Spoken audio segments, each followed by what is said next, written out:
শুভ সকাল বন্ধুরা, তোমাদের সকলকে আমার আরো একটি নতুন ভিডিওতে জানাই হার্দিক শুভেচ্ছা অভিনন্দন। আজকে আমি নবম শ্রেণীর একটা উল্লেখযোগ্য কবিতা, বিখ্যাত কবি কাজী নজরুল ইসলামের ভাঙার গান কবিতাটা নিয়ে আমি একটা ডেমো ক্লাস দিতে চলেছি। আপনাদের অনেকের অনুরোধ ছিল যে একটা ভাঙার গান কবিতা নিয়ে আমাদেরকে একটা ডেমো দেখিয়ে দিলে আপনাদের সুবিধা হবে। তো আমি সেই সমস্ত ভাই বোনদের কথা মাথায় রেখে আমি আজকের ডেমোটা শুরু করছি। ধন্যবাদ স্যার, ধন্যবাদ ম্যাম, আমাকে আমার একটা পছন্দ মতো ডেমো ক্লাসের সুযোগ করে দেওয়ার জন্য। স্যার, আমি কি এই কক্ষটাকে একটা আদর্শ শ্রেণীকক্ষ মনে করে পড়াতে পারি? ধন্যবাদ।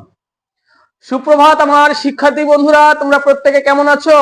আচ্ছা বেশ, আমি অনেক ভালো আছি। বলো তো আজকে তারিখ কত? কত?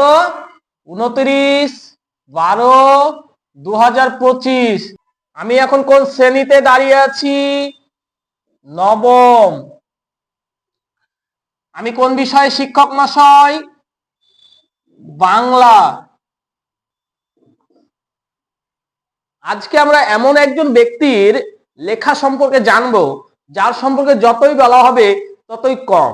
তোমরা তাকে প্রত্যেকে চেনো এবং জানো। আমি যদি একটা নাম বলি, আচ্ছা তোমরা বলো তো বাংলা সাহিত্যে বিদ্রোহী কবি নামে কে পরিচিত? বলতে পারবে? একদম সুজয়, তুমি ঠিক বলেছো, বিদ্রোহী কবি কাজী নজরুল ইসলাম। তো আজকে আমি তোমাদের এই কাজী নজরুল ইসলাম সম্পর্কে, দেখো তোমাদের পাঠ্য সিলেবাসে একটা কবিতা আছে। কবিতাটার নাম কি কেউ বলতে পারবে? হ্যাঁ তামান্না, তুমি ঠিক বলেছো, ভাঙার গান। তাহলে আজকের আমাদের পাঠ হবে ভাঙার গান। এই কবিতাটা লিখেছেন কবি কাজী নজরুল ইসলাম।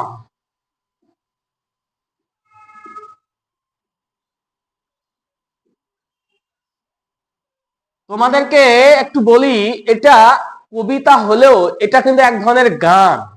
বুঝতে পারছো কি বললাম? এটা কবিতা হলো এক ধরনের গান, আর এটার কাব্যগ্রন্থ এটা ভাঙার গান থেকে কিন্তু এটা নেওয়া হয়েছে। হ্যাঁ, এটা কিন্তু প্রত্যেকে খাতায় একটু লিখে নেবে। এটা হচ্ছে কাজী নজরুলের চতুর্থ কাব্যগ্রন্থ, এবং এই ভাঙার গান কাব্যগ্রন্থের প্রথম কবিতাই হচ্ছে আমাদের আলোচ্য বিষয়। প্রত্যেকে মনে থাকবে? আচ্ছা বেশ, তো এবার আমরা একটু এর একটু প্রেক্ষাপটটা একটু জানার চেষ্টা করি।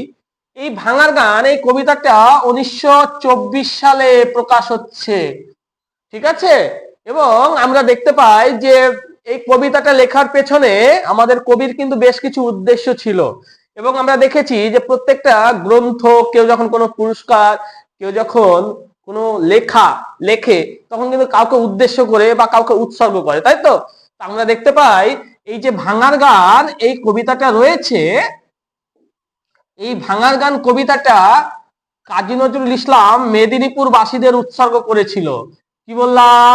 মেদিনীপুর বাসী যারা ছিল তাদেরকে কিন্তু এই কবিতাটা উৎসর্গ করেছিল।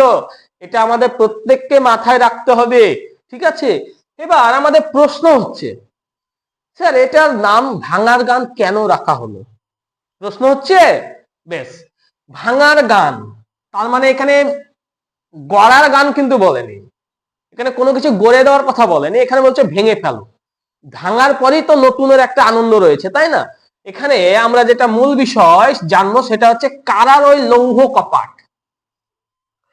লৌহ কপাট মানে বুঝতে পারছো, লোহার দরজা। তাহলে কপাট মানে এখানে দরজা। তাহলে ইংরেজ সাম্রাজ্যের যে লোহার কপাট ছিল সেই কপাটটাকে কি বলছে? ভেঙে ফেল। ভেঙে কলে লোপাট। লোপাট মানে কি? নিশ্চিহ্ন করে দেওয়া। লোপাট মানে কি বললাম? নিশ্চিহ্ন করে দেওয়া। তাহলে প্রত্যেকে মনে থাকবে তো? আর কি কবি কি বলছে? ওরে ও তরুণ ঈশান, ওরে ও তরুণ ঈশান, বাজা তোর প্রলয় বিষান। তার মানে এখানে প্রলয় মানে কি? ধ্বংস।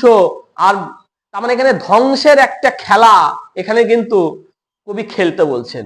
আমরা গান্ধীজিকে দেখেছিলাম অহিংস পথে তিনি লড়াই করতেন, কিন্তু গান্ধীজির অহিংস নীতি থেকে বেরিয়ে তিনি সশস্ত্র আন্দোলনের ডাক দিয়েছিলেন। বোঝা গেল? তাহলে আমরা দেখতে পাচ্ছি ওরে ও তরুণ ঈশান, বাজাতর প্রলয় বিষান, তার মানে কি? ধ্বংসের লীলা দেখিয়ে দে। তার মানে এখানে কিন্তু আমরা এই বিষয়গুলো কিন্তু জানতে পারছি। আবার বলছে উরুক প্রাচীর প্রাচীর ভেদি। উরুক প্রাচীর ভেদি। এই যে এখানে দেখো দুটো প্রাচীর আছে, একটা প্রাচীর একটা প্রাচীর। তোমাদের এই কবিতায় দুটো একটা বাক্যে কিন্তু এখানে দুটো প্রাচী একটা প্রাচীর। এই প্রথম প্রাচী যেটা রয়েছে সেটা মানে হচ্ছে পূর্ব দিক, আর এটা হচ্ছে প্রাচীর মানে দেওয়াল। এটা যমক অর্থে ব্যবহার হয়েছে, এটা যমক অর্থে ব্যবহার হয়েছে, ঠিক আছে? এটা যমক অলংকার, এটাও একটু খাতায় লিখে নেবে।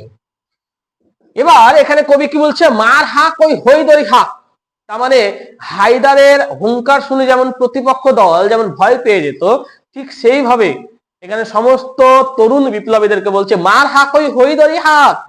হৈদরি হাক মানে কি, হায়দারের মতো হাক দিতে বলেছে, আর এভাবেই তুই তোর ধ্বংসলীলা চালিয়ে যা। কেননা ধ্বংস দেখেই তো আমাদের ভয় লাগে অনেকে, ধ্বংসের মধ্যে অনেকে কিন্তু জানে না যে ধ্বংসের মধ্যে কিন্তু একটা নতুনের বার্তা রয়েছে। আজকে ইংরেজ সাম্রাজ্য ধ্বংস হবে, ইংরেজ সাম্রাজ্য ধ্বংসের পরেই তো আমাদের নতুন সাম্রাজ্য গড়ে উঠবে। ইংরেজ সাম্রাজ্যের ভিতকে নাড়িয়ে দিতে হবে, কাঁপিয়ে দিতে হবে, কারণ ইংরেজ সাম্রাজ্যের ভিতকে কাঁপাতে পারে একমাত্র তরুণরাই, তরুণ বিপ্লবীরা। তাই কিন্তু কবি বারবার এখানে কিন্তু একটাই বার্তা দিচ্ছে, ওরে ও তরুণ ঈশান বাজা তোর প্রলয় বিষান ধ্বংসলীলা উরুক প্রাচীর প্রাচীর ভেদি। তার মানে কি, তোর এই পূর্ব দিক থেকে এই দেওয়ালকে ভেদ করে তোদের এই পতাকাটা সেটা যাতে সেখানে পৌঁছে যায়। এখানে কিন্তু কবি কিন্তু সেই বার্তাটা দিচ্ছেন, ঠিক আছে? তারপরে কবি বলছে ধ্বংস দেখে ভয় কেন তোর, মৃত্যুকে ডাক জীবন পানে। দেখো, আমরা যখন লড়াই করতে যাব, লড়াই করতে গেলে হাত জিততে একটা থাকে, এমনকি আমার মৃত্যুও হতে পারে। তো এখানে কবি বলছে মৃত্যুকে ডাক জীবন পানে, নাচে ওই কালবৈশাখী ঘরে বসে তুই দিন কাটাবি। কবি কিন্তু এখানে একটা ব্যঙ্গ করে কথা বলছে। তো চোখের সামনে কালবৈশাখী, অর্থাৎ কালবৈশাখীর কাজ কি, ধ্বংস করা। ইংরেজরা আমাদের কি করছে, একটু একটু করে আমাদেরকে গ্রাস করছে, ওরা আমাদের সামনে কালবৈশাখী ঝড়ের মতো নেচে বেড়াচ্ছে। তো আমরা কি এটা বসে বসে দেখবো? তুমি দেখবে সুজয়? না। তাহলে আমরা কি করব, আমরা প্রত্যেকে এর বিরুদ্ধে রুখে দাঁড়াবো। সেই জন্য বলছে মৃত্যুকে ডাক জীবন পানে, মৃত্যুকে স্মরণ করে এগিয়ে যেতে হবে। আজকে আমি হয়তো ফল পাবো না, কিন্তু আমার পরবর্তী প্রজন্ম তো ভালোভাবে বাঁচতে পারবে। তার জন্যই কিন্তু কবি জীবনের জয়গান করেছে। বোঝা গেল? তরুণদের উদ্দেশ্যে বলছে লাথিমার ভাঙরে তালা, তারপরে লাথিমার, কোথায় লাথি মারতে বলছে, যত সব বন্দিশালা আছে, তার মানে ইংরেজ সাম্রাজ্যের যত কারাগার আছে সেই কারাগারকে ধ্বংস করে পুড়িয়ে ফেলতে বলছে। আর এভাবেই কবি কিন্তু প্রত্যেকটা ভারতীয়দের মনে একটা আশার আলো কিন্তু জাগিয়ে তুলেছিলেন। বোঝা গেল?